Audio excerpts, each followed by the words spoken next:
Hello friends, welcome to Ankit tips में। तो आज अपन लोग बात करते हैं विटामिन ई की कमी से क्या क्या सिम्टम होते हैं, क्या क्या दिक्कत होती है अपनी बॉडी पर। अगर इसकी कमी हो जाए तो क्या कौन सी दिक्कत होने लगती है, आज इसी के बारे में अपन लोग बात करते हैं।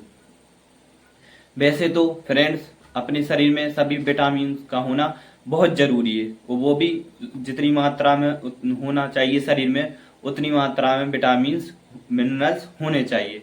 अगर इसकी कमी आ जाती है तो बॉडी बैलेंस जो मतलब दिक्कतें आती हैं, सिम्टम वगैरह जो भी होते हैं इसके, वो होने लगते हैं। तो दोस्तों, सभी विटामिन्स का होना बहुत जरूरी है। ठीक है, तो आज उन उन विटामिन में से आज अपन लोग एक विटामिन की बात करते हैं जिसका नाम है विटामिन ई। क्या नाम है? जिसका नाम है विटामिन ई। और इसका जो रासायनिक नाम होता है क्या होता है? टोकोफेरल। क्या होता है? टोकोफेरल। तो अब सबसे पहले इसका अपन लोग बात करते हैं कि इसके लक्षण क्या क्या होते हैं। अगर ये अपने बॉडी में कम हो जाए तो कौन कौन से लक्षण या सिम्टम देखने के लिए मिलते हैं। सबसे पहला लक्षण तो है दोस्तों क्या, कि इससे जो इम्यून सिस्टम रहता है वो कमजोर हो जाता है। जो अपन की इम्यूनिटी पावर रहती है वो कमजोर हो जाती है, जिससे अपन लोगों को बहुत सारी बीमारियों का सामना करना पड़ता है। तो अगर जब अपन लोगों का इम्यून सिस्टम कमजोर हो जाएगा तो बहुत सारी बीमारियां घेर लेंगी। तो बहुत सारी बीमारियों का अपन लोगों को सामना करना पड़ सकता है। तो सबसे पहला लक्षण तो यही है विटामिन ई की कमी का।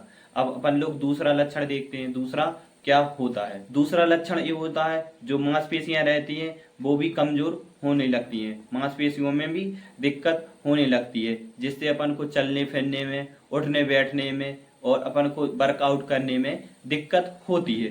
तो दूसरा लक्षण क्या है विटामिन ई का? मांसपेशियां भी कमजोर हो सकती हैं। तीसरे लक्षण के बारे में बात करते हैं कि जो तीसरा लक्षण होता है विटामिन ई की कमी का, वो क्या होता है? वो होता है हाथ पैर सुन्न हो सकते हैं। हाथ पैरों में इन्फ्लामेशन भी इंक्रीज हो सकती है। तो तीसरा लक्षण क्या है दोस्तों? हाथ पैरों में झंझनाहट, सुन्न भी पड़ सकती है।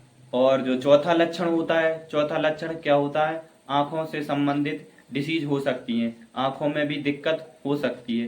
तो चौथा लक्षण क्या होता है? आंखों से संबंधित होता है। अब हम लोग पांचवा लक्षण देखते हैं। पांचवा लक्षण क्या होता है? पांचवा लक्षण स्किन से संबंधित बीमारियां हो सकती हैं। स्किन कमजोर हो सकती है, स्किन में झुर्रियां टाइप की हो सकती है। उम्र के हिसाब से तो ये समस्या होने लगती है। ये समस्या अगर विटामिन ई की कमी हो जाए तो जवानी में भी समस्या देखने के लिए मिलती है। तो स्किन की भी समस्या होती है। बालों की भी समस्या, बाल भी झड़ने लगती हैं। तो सबसे महत्वपूर्ण लक्षण तो यही है, बालों का झड़ना। स्किन ये बहुत ही महत्वपूर्ण इसके सिम्टम होते हैं। स्किन पर झुर्रियां टाइप की पड़ जाती है और बालों का झड़ना, ये होता है सब बहुत ही महत्वपूर्ण लक्षण विटामिन ई का।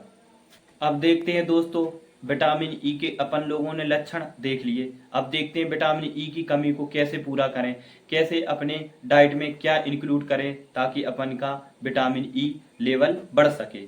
ठीक है, तो सबसे पहला तो क्या है? बादाम। बादाम में विटामिन ई भरपूर मात्रा में रहता है। तो बादाम को अपन लोग दूध के साथ में भी ले सकते हैं और पानी के साथ भी ले सकते हैं, और अपन लोग बादाम को पीस कर भी ले सकते हैं। तो बादाम में सबसे ज्यादा मात्रा में क्या रहता है? Vitamin E. तो ये बहुत ही ज्यादा फायदा करता है स्किन को और बालों के लिए बहुत ज्यादा फायदा करता है। तो सबसे पहले तो अपन लोग बादाम ले सकते हैं अगर विटामिन ई की समस्या है तो। दूसरा अपन लोग क्या ले सकते हैं? पालक। पालक में आयरन भी होता है। आयरन के अलावा पालक में विटामिन ई भी पाया जाता है, विटामिन ई लेवल को बढ़ाता है। अगर विटामिन ई की कमी है तो आप लोग पालक का भी इस्तेमाल कर सकते हैं। पालक भी अपनी डाइट में इंक्लूड कर सकते हैं क्योंकि इसमें आयरन होता है। आयरन का काम भी रहता है विटामिन ई को बढ़ाना। तो इसमें भी मतलब जो पालक रहती है इसमें भी विटामिन ई रहता है। केला भी ले सकते हैं, सुबह खाली पेट भी ले सकते हैं क्योंकि केला में आयरन, कैल्शियम, पोटेशियम के अलावा विटामिन ई भी पाया जाता है। तो केला भी आप लोग ले सकते हैं, ये भी विटामिन ई लेवल को बढ़ा सकता है। तो सुबह खाली पेट भी केला ले सकते हैं और दूध के साथ भी केला बहुत ज्यादा फायदा करता है। तो सुबह दूध के साथ भी केला ले सकते हैं क्योंकि दूध में भी बहुत सारे कंटेंट पाए जाते हैं। तो दूध भी विटामिन ई को बढ़ाने का काम करता है। तो दूध भी आप लोग ले सकते हैं। एवोकाडो को भी ले सकते हैं दोस्तों। एवोकाडो में भी विटामिन ई अच्छी मात्रा में रहता है, तो एवोकाडो भी ले सकते हैं। ये आपके सेहत के लिए बहुत ही ज्यादा फायदा करता है और इसमें विटामिन ई भी होता है, तो विटामिन ई में भी ये बहुत ज्यादा फायदा करता है। तो आप लोग क्या ले सकते हैं, एवोकाडो भी ले सकते हैं, अपनी डाइट में इंक्लूड कर सकते हैं। तो दोस्तों सूरजमुखी के बीज रहते हैं, सूरजमुखी के बीज में भी विटामिन ई भरपूर मात्रा में रहता है, तो आप सूरजमुखी के बीज को भी अपनी डाइट में इंक्लूड कर सकते हैं। ये बहुत ही ज्यादा फायदा करता है अपनी सेहत के लिए।